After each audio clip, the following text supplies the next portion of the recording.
How to fix photo mode missing on TikTok. If any day any of you are a TikTok user and you face the problem of missing your photo mode on very TikTok account and you would like to solve it, just follow the following steps. For this, first of all, you have to check whether you are connected to a stable internet connection or not.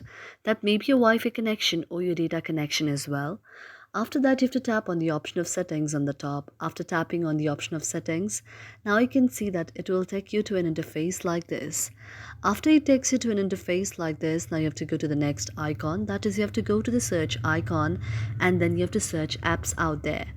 After you search apps, now you can see an interface like this.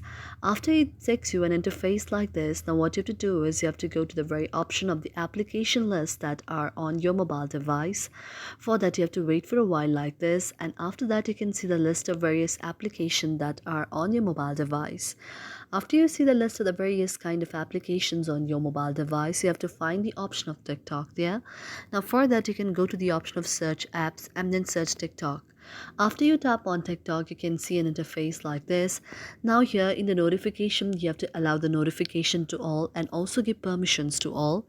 After that, you have to tap on the option of storage, and after tapping on storage, if you see any of the cache, you have to clear down the cache by tapping on the option of clear the cache. Now after clearing the cache by tapping on the option of clearing the cache, now you have to go back and then tap on the option of app details in store. After tapping on the option of app details in store, now if you see the option of update there, you have to tap on the option of update and update your very application, and after updating your very application, your problem will be solved. Thank you for watching our video, and if you really like it, do not forget to subscribe our channel.